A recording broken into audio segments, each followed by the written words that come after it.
Ямгырса улы бездең ижади төркемде ямгырлы көн менән каршы алды. Буындан күсеп килгән легенда буенча, авылдың исеме нәкъ ошо ямгырдарга барып тоташа ала инде.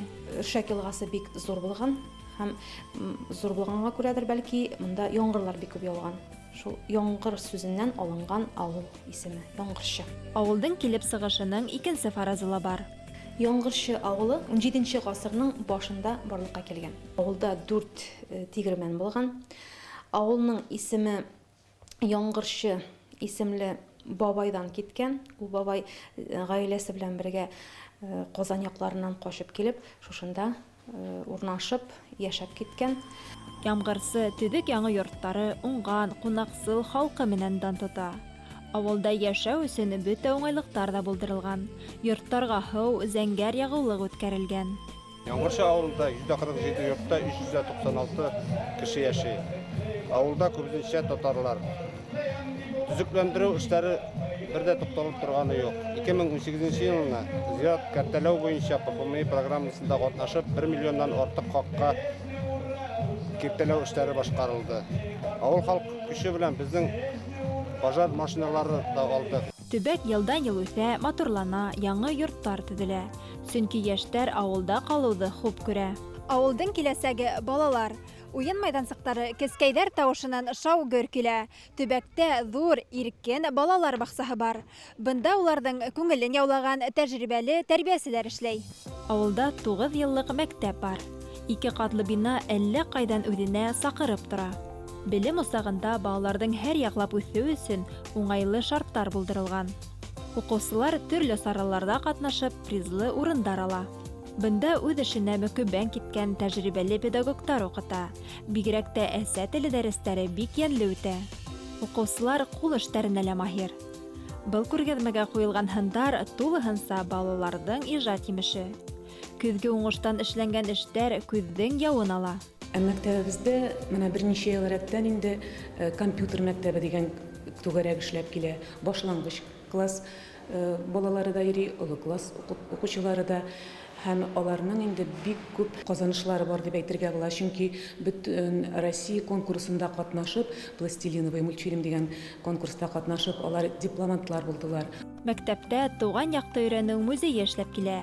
Ул авыл тарихын өйрәнүсе, ошо музейда булдырусы Гөлшат Арысланова исемен йөрөтә. Бында бай мәгълүмат тупланган. Мәктәп кыңгыравының тарихын өйрәнәчәкбез. Укучылар менән яш кына тематик очрашулар, түңәрәктәр оештырыла. Бу музей 1989 елда барлыкка килде. Бүтән материаллар уникаль дип әйтсәң дә була. Укучылар җыйган, бүтән авыл буйлап җыйган материаллар. Музейдагы мәгълүматты туплап, Гөлшат Вәлиәхмәт кызы улы Дамир Арысланов менән 2013 елда Туган ягыбыз Ямгырсы исемле китап сыгара.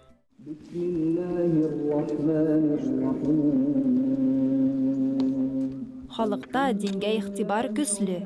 Мәсҗид манараһынан яңгыраган азан моңы авылга иман нуры тарата.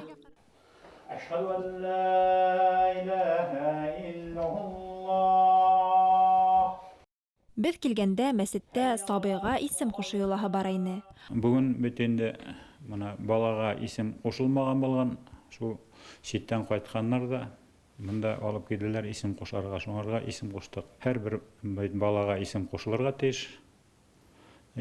Дин йола буенча урыста да, татарда да, бар милләттә дә исем әйтелергә тиеш. Яшьтәрнең тура юлга басуы һөендерә. Дини мәдәният халыктың яшәешендә лә сагылыш таба, ди авыл остабикәһе Тәгъзимә Абайдуллина. Гаетләрдә, Курбан гаетендә, Ураза гаетендә дә авыз ачтырулар, шушында мәчет алдында балаларга Курбан чалулар, шушылай итеп Коръән укытып, шушында матур итеп, бик тә матур итеп шушында йолалар үткәрәбез без. Бердәм тату гаиләләр авылдың күрке. Безгә яшь буынга үрнәк күрһәтер, Тырыш Низамовтар менән танышыу форсаты тиде. Улар тормыш сынауларында, бәхетле мәлдәрдә лә бергә үткәрә. Бер-берен аңлап, бәхетле гомер кисерә. Бергә бер-береңне аңлап яшәргә кирәк. Бергә киңәшләшергә кирәк. Кайгыны да бергә уртаклашырга кирәк. Шатлыкны да бергә шатланырга кирәк иптәшем белән, балаларыбыз белән. Бер-береңне аңласак кына Шул вакытта гына тату була инде, тату яшәп була.